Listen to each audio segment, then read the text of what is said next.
रेवा तट सम्यव का अगला पद्य कवित्त या छप्पय छंद में रचित है।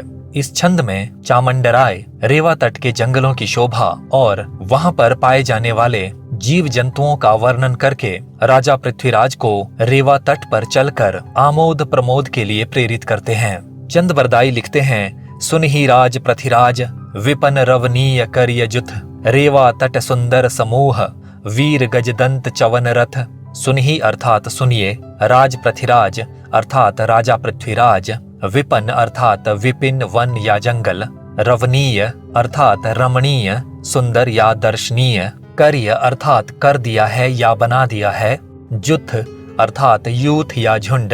यहाँ पर हाथियों के झुंड की ओर संकेत है। रेवा तट अर्थात रेवा या नर्मदा नदी का किनारा, वीर अर्थात पराक्रमी या बलवान, गजदंत शब्द के द्वारा दांतों वाले प्राणियों यानी हाथियों की ओर संकेत किया गया है। चवन अर्थात चार, रथ अर्थात रास्ता। चवन रथ शब्दों का अर्थ है चारों ओर या सभी रास्तों पर। सुनहि राज पृथ्वीराज, चामंडराय कहते हैं कि हे राजा पृथ्वीराज सुनिए, विपन रवनीय करिय जुथ, उस जंगल को हाथियों के झुंड ने बहुत सुंदर या दर्शनीय बना दिया है। दूसरे शब्दों में हाथियों की उपस्थिति के कारण वो जंगल अत्यंत सुंदर हो गया है। रेवा तट सुंदर समूह वीर गजदंत चवन रथ, अर्थात चामंडराय पृथ्वीराज से कहते हैं कि रेवा नदी के तट पर चारों ओर या सभी रास्तों पर बलवान हाथियों के सुंदर झुंड मिलते हैं या देखे जा सकते हैं। आशेटक आचंभ पंथ पावर रुकिशिल्लऊ, सिंहवट्ट दिली समूह राज शिल्लत दोई चल्लो। आशेटक अर्थात आखेट या शिकार, आचंभ अर्थात अद्भुत, बढ़िया, आश्चर्यजनक या अचंभित कर देने वाला, पंथ अर्थात रास्ता, पावर अर्थात पौर या दरवाजा। यहाँ पर पावर शब्द का प्रयोग अवरोध या बाधा के अर्थ में किया गया है। रुकी अर्थात रोक कर, पावर रुकी शब्दों के माध्यम से रास्ता रोकने की युक्ति या उपाय की ओर संकेत किया गया है। शिल्लऊ अर्थात खेलें, सिंह अर्थात शेर, वट्ट अर्थात बाट या रास्ता, दिल्ली अर्थात दिल्ली। वट्ट दिल्ली शब्दों का अर्थ है दिल्ली से देवगिरी जाने वाला रास्ता। राज अर्थात हे राजा, शिल्लत अर्थात खेलते हुए। दोई शब्द आगे की ओर संकेत करता है। चल्लो अर्थात चलें, दोई चल्लो अर्थात आगे बढ़ें या आगे चलते रहें। आशेटक आचंभ, चामंडराय पृथ्वीराज से कहते हैं कि वहां पर अद्भुत या बढ़िया शिकार मिलेगा। पंथ पावर रुकिशिल्लऊ, आप रास्ते को अवरुद्ध करके या रास्ता रोककर शिकार खेल सकते हैं। चामंडराय कहना चाहते हैं कि जानवरों के गुजरने के रास्तों को रोककर या रास्ते में कोई बाधा खड़ी करके आप वहां पर पाए जाने वाले हिंसक जानवरों का शिकार कर सकते हैं। सिंह वट्ट दिल्ली समूह, दिल्ली से देवगिरी जाने वाले रास्ते में शेरों के झुंड भी पाए जाते हैं। राज शिल्लत दोई चल्लो, अर्थात हे राजन, आप उनका शिकार करते हुए आगे चलते रह सकते हैं या उनका शिकार करते हुए आगे बढ़ सकते हैं। जल जूह कूह कस्तूरी मृग, पह पंछी अरु पर्वतः, चहुआन मान देशे नृपति, कहीं न बनत दक्षिण सुरह। जूह अर्थात यूथ या राशि। जल जूह से तात्पर्य है जल राशि अथवा तालाब। कूह शब्द फारसी के कोह शब्द का तद्भव रूप है जिसका अर्थ है पर्वत।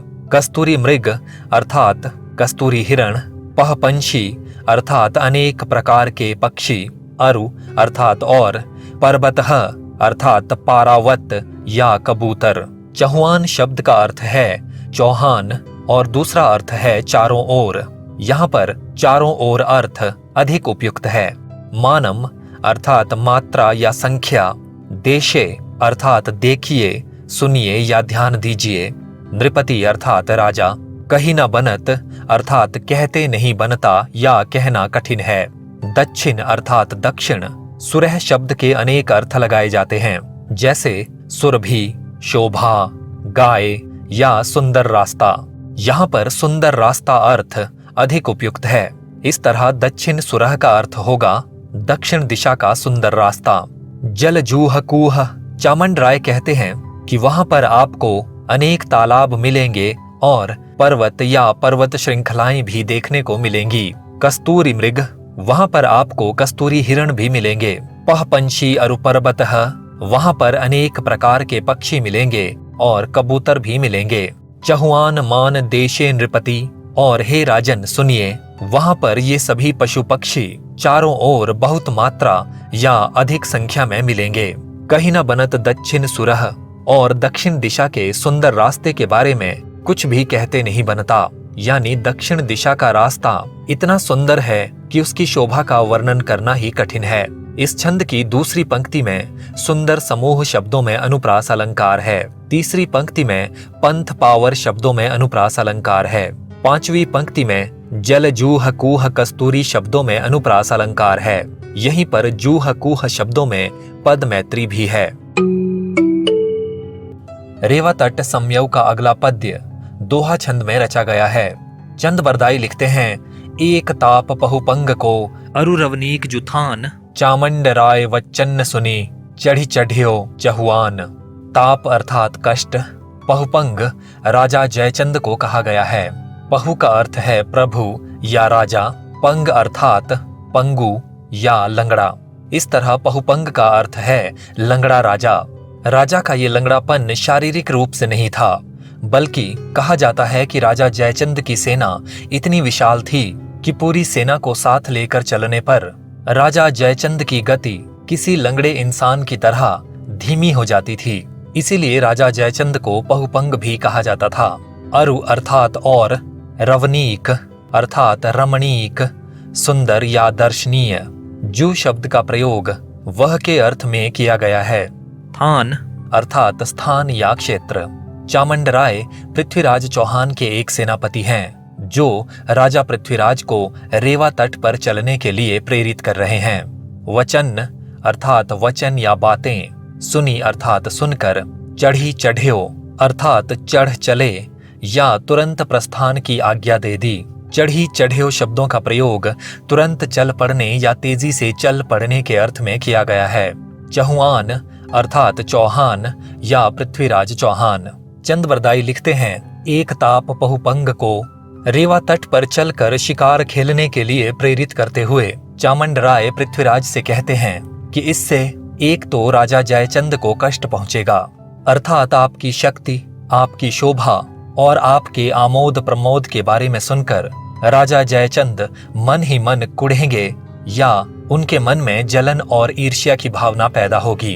अरु रवनीक जुथान, और दूसरी बात यह है कि वह स्थान अत्यंत सुंदर या दर्शनीय है। चामंड राय वचन सुनी, अर्थात चामंड राय की इस प्रकार की बातों को सुनकर या इन वचनों को सुनकर चढ़ी चढ़ियो चहुआन, राजा पृथ्वीराज रेवा तट की ओर चढ़ चले या उन्होंने तुरंत प्रस्थान की आज्ञा दे दी।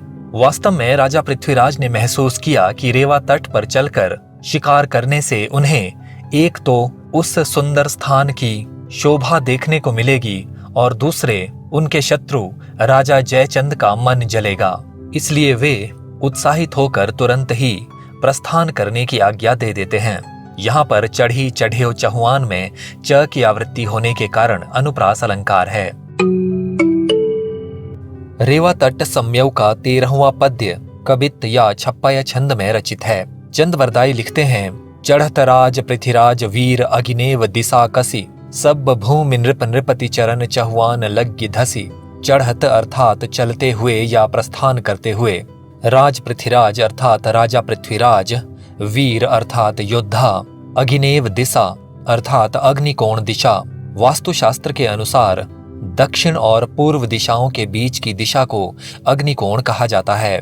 कसी अर्थात कसकर, अच्छी तरह तैयार या सुसज्जित होकर। सब भूमि अर्थात सारी धरती। यहाँ पर उन सारे रास्तों से तात्पर्य है जहाँ से होकर पृथ्वीराज गुजर रहे थे। नृप नृपति अर्थात राजे और महाराजे, चरण अर्थात पैर, चहुआन अर्थात चौहान, लग्गी अर्थात लगना या छूना, धसी अर्थात झुकना। चरण लग्गी धसी से तात्पर्य है चरणों में झुकना या सेवा सत्कार करना और अपनी विनम्रता तथा वफादारी दिखाना। चढ़त राज पृथ्वीराज वीर अग्निनेव दिशा कसी अर्थात जब महान योद्धा राजा पृथ्वीराज सुसज्जित होकर अपने दल बल के साथ अग्निकोण दिशा में प्रस्थान करने लगे या चलने लगे। सब भूमि नृप नृपति, तो उन सारे रास्तों पर या उन सभी क्षेत्रों में शासन करने वाले राजे और महाराजे चरण चहुआन लग्गी धसी, पृथ्वीराज चौहान के चरणों में झुक गए या उनका सेवा सत्कार करने लगे और अपनी विनम्रता तथा वफादारी पेश करने लगे। यहाँ पर नृप नृपति और चरण चहुआन शब्दों में अनुप्रास अलंकार है। अगली पंक्तियों में चंद बरदाई उन प्रमुख राजाओं का वर्णन करते हैं जो राजा पृथ्वीराज से आकर मिले। मिल्यो भान बिस्तरी, मिलियो शट्टल गड्ढी नृप, मिलियो नंदीपुर राज, मिलियो रेवा नरिंद अप। भान अर्थात राजा भान, बिस्तरी अर्थात विस्तार से यानी अच्छी तरह या दल बल के साथ, शट्टुल गड्ढी अर्थात दल गढ़ का राजा खट्टू, नंदीपुर राज अर्थात नंदीपुर का राजा या राव। नंदीपुर अयोध्या के समीप स्थित एक नगर था। रेवा अर्थात रीवा नामक रियासत या नगर। नरिंद अर्थात नरेश या राजा। अप अर्थात स्वयं। मिल्यो भान बिस्तरी, चंद बरदाई कहते हैं कि राजा भान ने पृथ्वीराज चौहान से अच्छी तरह मुलाकात की। मिलियो शट्टुल गड्ढी नृप, दलगढ़ का राजा खट्टू भी पृथ्वीराज चौहान से आकर मिला। मिलियो नंदीपुर राज, नंदीपुर नामक रियासत के राजा ने भी चौहान से मुलाकात की। मिलियो रेवा नरिंद अप, और रीवा के शासक ने भी स्वयं आकर पृथ्वीराज चौहान से भेंट की। बनजूथ मृग सिंहरु गज, नृप आशेटक शिल्लई, लाहौर थान सुरतान तप, बर कग्गद लिशि मिल्लई। जूथ अर्थात समूह या झुंड, मृग अर्थात हिरण, सिंहरु गज अर्थात शेर और हाथी, आशेटक अर्थात शिकार, शिल्लई अर्थात खेला, लाहौर थानम अर्थात लाहौर नामक स्थान या क्षेत्र। यहाँ पर लाहौर के शासक चंदपुंडीर की ओर संकेत है। कहा जाता है कि चंदपुंडीर पृथ्वीराज के सेनापति चामुंडराय का भाई था। सुल्तान अर्थात सुल्तान शहाबुद्दीन मोहम्मद गोरी, तप अर्थात कष्ट देने वाला या परेशानी का कारण, बर अर्थात अच्छा, यहाँ पर बर से तात्पर्य है बढ़िया या उपयोगी संदेश वाला, कग्गद अर्थात कागज या पत्र, लिशि अर्थात लिखित, मिल्लई अर्थात मिला। बर कग्गद लिशि से तात्पर्य है एक अच्छा पत्र जिस पर उपयोगी सूचना या संदेश लिखा गया है। वनजूथ मृग सिंहरु गज, चंद बरदाई कहते हैं कि रास्ते में पड़ने वाले जंगल में हिरणों, शेरों और हाथियों के झुंड थे। नृप आशेटक शिल्लई, और राजा ने खूब शिकार खेला या इन सभी जंगली जानवरों का शिकार किया। लाहौर थानम, इसी बीच लाहौर नामक स्थान से सुल्तान तप, जहां का शासक सुल्तान शहाबुद्दीन गोरी के लिए बहुत कष्टकारी था। बर कग्गद लिशि मिल्लई, राजा पृथ्वीराज को एक महत्वपूर्ण या श्रेष्ठ पत्र मिला जिस पर उपयोगी समाचार या सूचना लिखी गई थी। लाहौर के शासक चंदपुंडीर को सुल्तान शहाबुद्दीन गोरी के लिए कष्टकारी कहा गया है क्योंकि उसके होते हुए या उसकी वीरता के कारण गोरी के लिए लाहौर पर अधिकार करना या पृथ्वीराज के साम्राज्य को हानि पहुंचाना अत्यंत कठिन था। यहाँ पर हमें पता चलता है कि लाहौर के शासक चंदपुंडीर ने अपने दूत द्वारा पृथ्वीराज चौहान तक एक पत्र पहुंचाया था। उस पत्र में चंदपुंडीर ने शहाबुद्दीन गोरी की योजना का वर्णन किया था। अगले छंदों में चंद बरदाई ने इस पत्र में लिखी गई बातों या संदेश का वर्णन किया है। अगला पद्य दोहा छंद में रचा गया है और इसमें लाहौर के शासक चंदपुंडीर के दूत द्वारा लाए गए पत्र में लिखी गई बातों का वर्णन किया गया है। चंद बरदाई लिखते हैं, शान ततार मारुफ शां, लिए पान कर साही, धर चहुआनी ऊपरै, बज्जा बज्जन बाई। शां ततार मारूफ शां शहाबुद्दीन गोरी के सेनापति तातार मारूफ खां का नाम है। मात्राओं की गिनती को सही करने के लिए या नाम को वजनदार बनाने के लिए नाम के आगे और पीछे खान शब्द का प्रयोग कर लिया गया है, जिससे कभी कभी भ्रम होता है कि तातार खान और मारूफ खान नामक दो व्यक्तियों की बात की जा रही है। लेकिन यहाँ पर एक ही व्यक्ति यानी तातार मारूफ खान का जिक्र हो रहा है। पान अर्थात पान या पान का बीड़ा, कर अर्थात हाथ, शाही अर्थात शाह या सुल्तान शहाबुद्दीन गोरी, धर अर्थात देना, करना या रखना, चहुआनी अर्थात चौहान की सत्ता या साम्राज्य, उपरे अर्थात उखाड़ना। उपरे धर शब्दों का अर्थ है उखाड़ देने के लिए या उखाड़ फेंकने के लिए। बज्जा अर्थात वाद्य या बाजा या युद्ध का बिगुल, बज्जन अर्थात बज रहे हैं। बाई अर्थात वायु या हवा, यहाँ पर बाई शब्द वातावरण की ओर संकेत कर रहा है। शान ततार मारूफ शां, पत्र में लिखा गया था कि तातार मारूफ खां नामक सेनापति ने लिए पान कर शाही बादशाह शहाबुद्दीन गोरी के हाथों से पान ले लिया है। पुराने समय में जब कोई कठिन कार्य उपस्थित हो जाता था तो दरबार में पान का बीड़ा रखकर उस कार्य की सूचना दी जाती थी। जो सरदार या सेनापति अपने आप को उस काम के योग्य समझता था वो पान उठा लेता था। इसी परंपरा से बीड़ा उठाना या सुपारी लेना जैसे मुहावरे प्रचलित हुए हैं। धर चहुआनी उपरे, पत्र में लिखा गया था कि चौहान की सत्ता को उखाड़ फेंकने के लिए बज्जा बज्जन बाई तातार मारूफ खां ने युद्ध के बाजे बजवा दिए हैं जो कि हवा या वातावरण में गूंज उठे हैं। दूसरे शब्दों में तातार मारूफ खां ने युद्ध का बिगुल बजाकर पृथ्वीराज चौहान की सत्ता को उखाड़ फेंकने का इरादा या तैयारी कर ली है। यहाँ पर बज्जा बज्जन बाई शब्दों में अनुप्रास अलंकार है और युद्ध में बजने वाले वाद्यों का वर्णन होने के कारण यहाँ श्रव्य बिंब भी है। अगला पद्य साटक छंद में रचा गया है। इस छंद में भी दूत द्वारा लाए गए पत्र का हाल कहा गया है। चंद बरदाई लिखते हैं, श्रोतम भूपय गोरियम बर भरम बज्जाई सज्जाई ने सासेना चतुरंग बंधी उललम तत्तार मारूफयम। श्रोतम अर्थात सुनिए, भूपय अर्थात हे राजा, गोरियम अर्थात शहाबुद्दीन गोरी के, बर अर्थात श्रेष्ठ या उत्तम, भरम अर्थात भट्ट वीर या योद्धा, बज्जाई अर्थात ढोल बजाकर या जोर शोर से या बड़ी धूम से, सज्जाई ने अर्थात साज सज्जा कर ली है या तैयारी कर ली है, सा अर्थात वह, सेना चतुरंग अर्थात चतुरंगिणी सेना जिसमें हाथी, घोड़े, पैदल और रथ शामिल होते हैं। सेना चतुरंग अर्थात चतुरंगिणी सेना जिसमें हाथी, घोड़े, पैदल सिपाही और रथ शामिल होते हैं। बंधी अर्थात बांधकर, बनाकर या तैयार करके। उललम अर्थात उलझ पड़ने या झपटने के लिए। तत्तार मारूफयम अर्थात तातार मारूफ खां नामक सेनापति। श्रोतम भूपय अर्थात हे राजन सुनिए।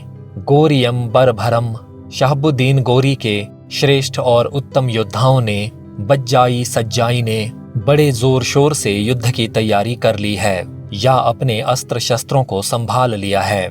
सासेना चतुरंग बंधी उललम तत्तार मारूफयम, और तातार मारूफ खां अपनी सेना को चतुरंगिणी बनाकर या 4 भागों में बांटकर आप पर झपटने के लिए तैयार है। यहाँ सा सेना शब्दों में अनुप्रास अलंकार है। तुझी सारस उपरावस रसी पल्लानयम शानयम, एकम जीव सहाव साहिनानयम बीयम स्तयम सेनय। तुझी अर्थात तुम्हारा या तुम्हारी, सारस अर्थात सेना, सत्ता, शक्ति या बल, उपरा अर्थात उखाड़ फेंकना। वस शब्द का प्रयोग इच्छा के अर्थ में किया गया है। रसी अर्थात घोड़े, पल्लानयम अर्थात घोड़े की जीने या घोड़े पर बिछाया जाने वाला कपड़ा या गद्दी। शानयम अर्थात तान दी हैं या कस दी हैं। यहाँ पर शानयम शब्द का प्रयोग तैयार करने या दौड़ाने के अर्थ में किया गया है। एकम अर्थात एक ही, जीव अर्थात जिए या जिंदा रहे, सहाब अर्थात शहाबुद्दीन, शाही अर्थात शाह या सुल्तान। नानयम शब्दों का अर्थ है बिल्कुल नहीं। बीयम अर्थात अन्य या दूसरा। स्तयम अर्थात स्तुति, गुणगान या स्वागत करना। सेनयम अर्थात सेना। तुझी सारस उपरावस, अर्थात आपकी सत्ता को उखाड़ फेंकने की इच्छा से या आपकी शक्ति को कुचलने के लिए।